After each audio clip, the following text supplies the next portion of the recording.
University మంచి భవిష్యత్తు కోసం తెలుగు విద్యార్థులు ఇష్టపడే యూనివర్సిటీ. అసలు పేరు శ్రీలక్ష్మినా?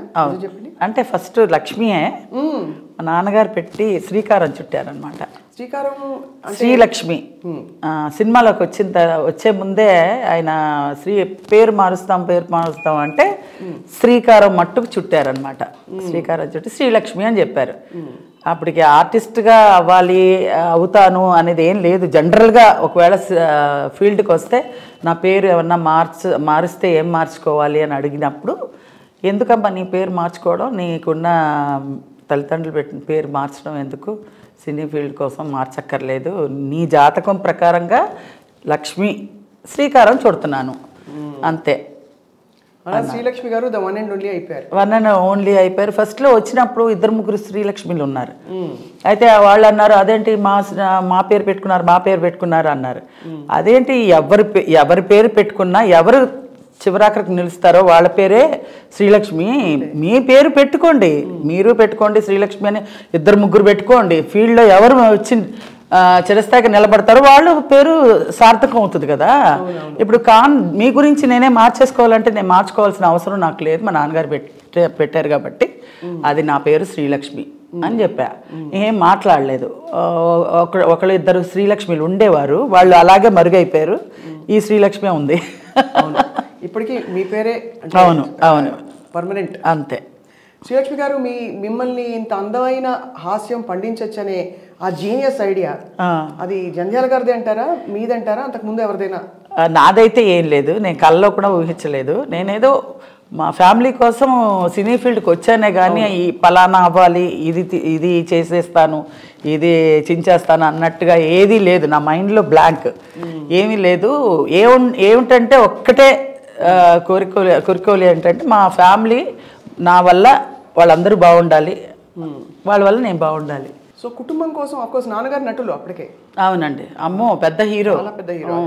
ఆయన శకం ముగిసిపోతున్న సమయంలో ఇంకా నిజంగా చెప్పాలంటే ఆయనకు అసలు ఇష్టం లేదు. ఇండస్ట్రీకి వచ్చి ఇంత పేరు తెచ్చుకున్న తర్వాత ఈ మాట అంటే ప్రేక్షకులకి కష్టం వేస్తుందేమో కానీ నాకు మా నాన్నగారికి ఎందుకంటే సినిమా ఫీల్డ్ గురించి బాగా తెలుసు కాబట్టి, వద్దమ్మా ఎందుకు ఆడపిల్లవి కష్టపడాలి వెళ్ళి అనేవారు. అంటే మరి పరిస్థితులు కొలిక్కి రావట్లే కదా నాన్న, ఏం చేయాలి అని అంటే నేను నా చేతకానితనమే కదా నిన్ను ఈ మాటలు ఆడిస్తుంది అన్నారు. అంటే అలా అని కాదు, నాకు తెలీదు, నా మాట్లాడడం అంత పెద్ద మాటలు కూడా నాకు తెలీదు. అమ్మ ఏదో చెప్తుంది అది చేయాలి అంతే, వేరేం లేదు. నాకు నా బదులు ఎవరన్నా చేసినా కూడా పర్వాలేదు, మా రాజేష్ కానీ ఎవరైనా మా అక్క కానీ ఎవరైనా చేసినా కూడా పర్వాలేదు అంటే, లేదు మా అక్క అయితే అసలు చేయను, నాకు సినిమా ఇండస్ట్రీకి నాకు సంబంధం లేదు. మా తమ్ముడు చాలా చిన్నోడు రాజేష్ గారు. ఇంకా నేనే ఫేమ్లో కనపడుతున్నాను అనమాట. ఇంకా నా ఫ్రేమ్లో నేనే కనపడుతున్నాను, నేనే ఒంటరిగా ఇంకా రెడ్ హ్యాండ్గా దొరికిపోయాను మా అమ్మగారికి. ఇంకా నువ్వు తప్పించి ఇంకెవరు లేదమ్మా, నువ్వు చేస్తానంటే మన అందరం ఏదో నీ పేరు చెప్పుకొని అందరం కడుపు నిండా తినగలుగుతాం, అలా లేదు అందరం విషయం ఇంక చచ్చిపోతాం అంటుంది మా అమ్మగారు. అంత కష్టం వచ్చిందా?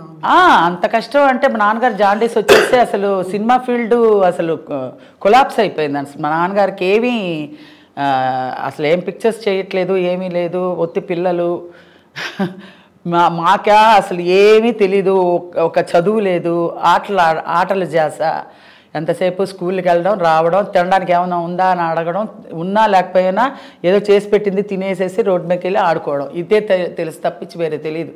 మా నాన్నగారు అంత గారాభం. చెప్పరు పిల్లలకి చదువు చెప్పించయ్యా, పిల్లలకి ఏదన్నా దారి చూపించయ్యా, డబ్బులు ఏమన్నా ఎలా అయినా సంపాదించడానికి ఒక మంచి సత్యనారాయణ గారు, అది వరకు రోజులు ఎస్వి రంగారావు గారు ఉండేవారు. ఆ ఎస్వి రంగారావు గారి క్యారెక్టర్ ఆర్టిస్టులు ఏమన్నా క్యారెక్టర్గా చెయ్యి అంటే క్యారెక్టర్ అంతా చెయ్యండి, నేను హీరోగానే ఉండిపోతాను, అమర్నాథ్ అంటే అమర్నాథ్గానే ఉంటాను, నేను క్యారెక్టర్స్ చచ్చే మరీ చేయను అంటే కుటుంబం ఎల్లబుచ్చడం ఎలాగా అంటారు మా అమ్మగారు. అంటే లేదు ఎలాగైనా సరే నేను చెయ్యనుగాక చెయ్యను. అది వరకు రోజుల్లో క్యారెక్టర్ అడగాలంటే చాలా నామోష్కి. అవును, ఆత్మాభిమానాలు. టి రామారావు, నాగేశ్వరరావు, వీళ్ళిద్దరికి ఈక్వల్గా మా నాన్నగారు ముగ్గురు ఈక్వల్ హీరోస్. అది వరకు రోజుల్లో అన్ని మంచి సినిమాలు చేశారు.